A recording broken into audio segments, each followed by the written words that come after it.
Pernah kebayang nggak kalau satu bisnis kecil, ya di lingkungan rumah kita sendiri, bisa mendanai kegiatan satu RT? Kayaknya mustahil ya. Nah, kali ini kita bakal bongkar sebuah cetak biru yang brilian banget dari sebuah komunitas yang berhasil melakukan itu. Ini cerita soal kolaborasi, strategi cerdas, dan yang paling seru nih, soal lele dan lobster. Nah, ini dia pertanyaan intinya. Kedengarannya emang ambisius banget kan? Tapi ada satu kelompok namanya Mina Karya Mandiri yang ngebuktiin kalau dengan rencana yang matang, ini tuh bukan cuma mimpi, ini sangat mungkin terjadi. Yuk kita lihat gimana persisnya cara mereka. Oke, jadi siapa sih otak di balik proyek keren ini?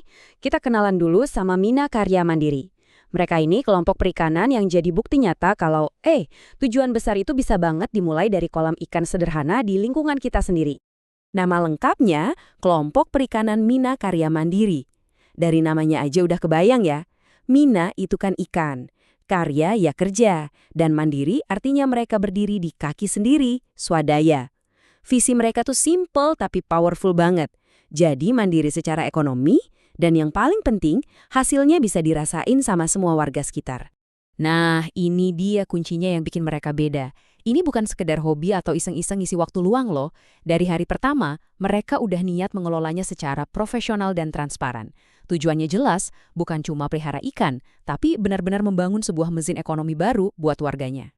Tapi, gimana caranya kelompok warga biasa bisa seprofesional ini? Jawabannya ada di fondasinya yang kokoh banget. Mereka punya aturan main yang super jelas dan tim yang terorganisir. Yuk kita intip cetak biru mereka. Nah, ini dia fondasinya, ADART atau Anggaran Dasar dan Anggaran Rumah Tangga. Anggap aja ini kayak konstitusi atau kitab sucinya kelompok mereka. Semuanya, bener-bener semuanya diatur di sini. Mulai dari modalnya gimana, siapa ngerjain apa, sampai nanti kalau untung baginya gimana. Ini penting banget biar semuanya transparan dan gak ada main belakang. Timnya sendiri ramping, cuma 8 orang. Tapi kerjanya itu loh kayak mesin yang udah pas banget gearnya. Ada pemimpin, ketua dan wakil sebagai nahkodanya.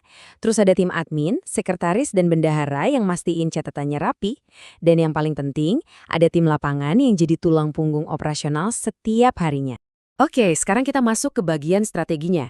Dan jujur, ini bagian yang paling saya suka. Cerdas banget. Jadi mereka nggak cuma ternak satu jenis komoditas aja, tapi dua. Dan masing-masing punya tujuan yang beda banget. Lihat deh, ini dia kejeniusan mereka. Fokusnya dibagi dua. Pertama ada lele. Anggap aja lele ini mesin ATM mereka. Siklusnya pendek, sekitar 3 bulan udah panen. Tujuannya? Buat dapat cash flow cepat, buat nutupin biaya operasional harian. Nah, di sisi lain ada lobster air tawar. Ini investasi jangka panjangnya. Siklusnya lebih lama, 6-8 bulan. Butuh sabar. Tapi hasilnya, keuntungannya jauh lebih gede. Jenius kan? Jadi arus kas aman, target profit besar juga dikejar. Dan mereka mulainya nggak nanggung-nanggung loh. Langsung tebar 5.000 bibit lele dan 3.000 bibit lobster. Ini nunjukin kalau mereka benar-benar serius dan ambisius sejak awal. Oke, idenya bagus, strateginya cerdas. Tapi pertanyaannya, beneran untung nggak? Nah, saatnya kita bedah angkanya. Karena kalau kata orang, angka itu nggak pernah bohong. Kita mulai dari lele dulu ya, yang siklusnya cepat. Total biaya yang diproyeksiin buat satu siklus panen, ini udah termasuk bibit, pakan, listrik, semuanya, itu sekitar 8 juta rupiah. Terus pendapatannya berapa? Nah, dari hasil panen lele itu, perkiraannya mereka bisa dapat 8,8 juta rupiah. Ini dengan asumsi tingkat hidup ikannya sekitar 80% ya, cukup realistis. Jadi, kalau kita hitung pendapatan 8,8 juta rupiah dikurangi biaya 8 juta rupiah, artinya ada laba bersih 800 ribu rupiah. Kelihatannya mungkin nggak besar ya, tapi ingat, ini adalah uang tunai cepat yang penting banget buat bikin dapur operasional mereka tetap ngebul. Sip, sekarang kita pindah ke si investasi jangka panjangnya, lobster. Buat membesarkan 3.000 bibit sampai siap panen, biayanya diperkirakan sekitar 10 juta rupiah. Tapi, disinilah keajaibannya. Setelah sabar nunggu 6-8 bulan, potensi pendapatan dari panen lobster ini, bisa mencapai 26.250.000 rupiah. Jauh banget kan? Dan setelah dikurangi biaya yang 10 juta tadi, laba bersih dari lobster kas saja itu tembus 16.250.000 rupiah. Nah, ini bukti nyata kalau strategi jangka panjang mereka itu berhasil. Kesabaran mereka benar-benar kebayar lunas. Jadi, kalau kita totalin semua, keuntungan dari lele ditambah keuntungan dari lobster, total laba bersih yang dihasilkan dalam satu periode itu mencapai Rp17.050.000. Gila kan? Ini angka yang fantastis banget buat usaha skala lingkungan. Dapat untung segitu gedenya, itu udah keren. Tapi yang bikin model ini benar-benar istimewa, itu bukan cuma angkanya. Tapi, gimana uang itu dibagi? Karena ini bukan cuma buat tim pengelola aja. Nah, ini dia jantung dari semangat komunitas mereka. Lihat deh pembagiannya. Mayoritas keuntungannya, 60%, itu langsung balik lagi ke komunitas, masuk ke kas RT buat dipakai bareng-bareng.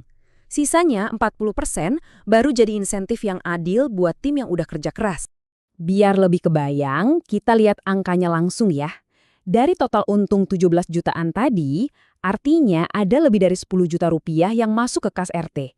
Bisa buat acara 17-an, benerin jalan, atau kegiatan sosial lainnya. Sementara itu, hampir 7 juta rupiah dibagikan ke 8 orang tim pengelola. Kalau dihitung per orang, setiap anggota tim dapat sekitar 850 ribuan, bonus yang lumayan banget kan? Tapi yang lebih keren, mereka juga berhasil nyumbang lebih dari 10 juta rupiah buat lingkungan. Ini namanya win-win solution, semua pihak senang. Jadi pada akhirnya, visi mereka yang tadi kita lihat di awal itu bukan cuma tulisan di atas kertas. Mereka beneran membuktikannya, menjadi kelompok mandiri yang secara nyata bisa dibuktikan dengan angka berhasil meningkatkan ekonomi warganya. Jadi, cerita dari Minakarya Mandiri ini sebenarnya bukan cuma soal lele dan lobster. Ini adalah sebuah cetak biru.